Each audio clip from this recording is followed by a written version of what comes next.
அருணகிரிநாதரின் கந்தர் அனுபூதியில் வரும் 28ஆம் பாடலை ஒருமுறை வாசிப்போம்.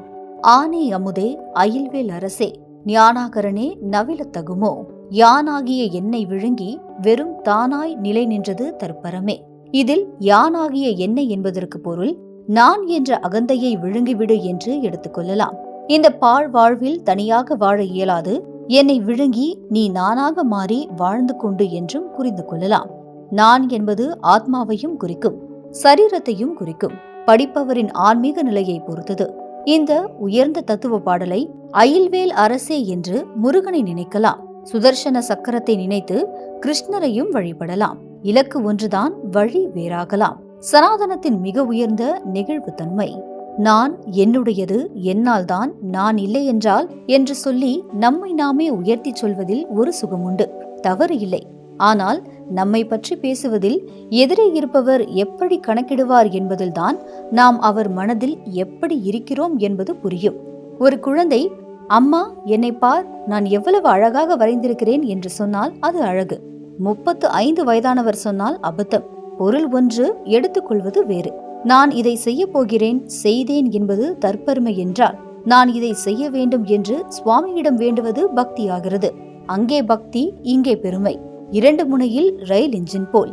பார்ப்பவர்களுக்கு தெரியாது எது ஓடுகிறது என்று. ஓட்டுபவரை பொறுத்து நான் தான் ரயில் என்று சத்தம் போட்டால் பயணிகளுக்கு அசௌகரியம். ரயில் தன் வேலையை அமைதியாக பார்த்தால் பயணம் சுகமாகிறது. குமரகுருபரர் தான் எழுதிய சகலகலாவல்லி மாலையில் உள்ள 10ஆம் பாடலில் மண்கண்ட வெண்குடை கீழாக மேற்பட்ட மன்னரும் என் பண்கண்ட அளவில் பணியச் செய்வாய் என்று சரஸ்வதியிடம் கேட்கிறார். தனக்கு வேண்டும் என்கிறார். ஆனால் நமக்கு உறுத்தவில்லை. யாரிடம் கேட்கிறார் என்பதை பொறுத்து கேட்பவரை நாம் கணக்கிடுவோம்.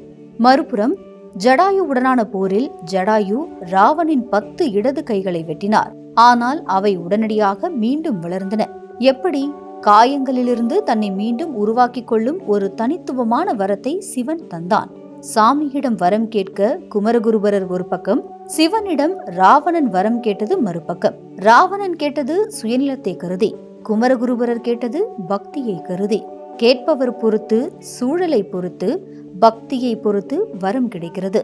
இந்த நிமிடம் 2 கோடி வேண்டும் என்று பக்தியோடு நாம் கேட்டால் ஏன் நடப்பதில்லை? நாம் குருபரன் இல்லை, ராவணனும் இல்லை. ராவணனாக இருக்கலாம், குருபரனாக இருக்க இயலாது. தன்னை அறிந்தவன் இறைவனை அறிவான், அறியாதவன் அறிந்தவன் போல் நடிப்பான். கீதையில் கிருஷ்ணர் இதை சுலபமாக 7வது அத்தியாயம் 16வது ஸ்லோகத்தில் பக்தர்களை 4 வகையாக பிரிக்கிறார். ஆர்த்தர்கள், கடின காலத்தில் கடவுளை நாடுபவர்கள்.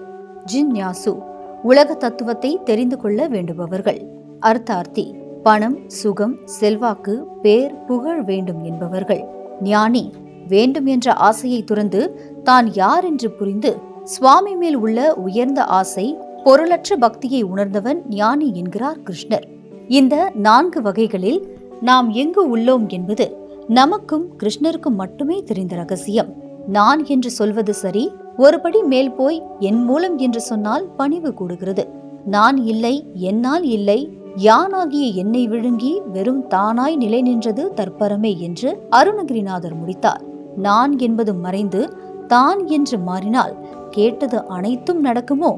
கிருஷ்ணரும் அருணகிரியும் குமரகுருபரரும் ரயிலின் ஒரு முனையில் மறுமுனையில் அமைதியாக இருந்தால் போதும், பயணம் சுகமாகும்.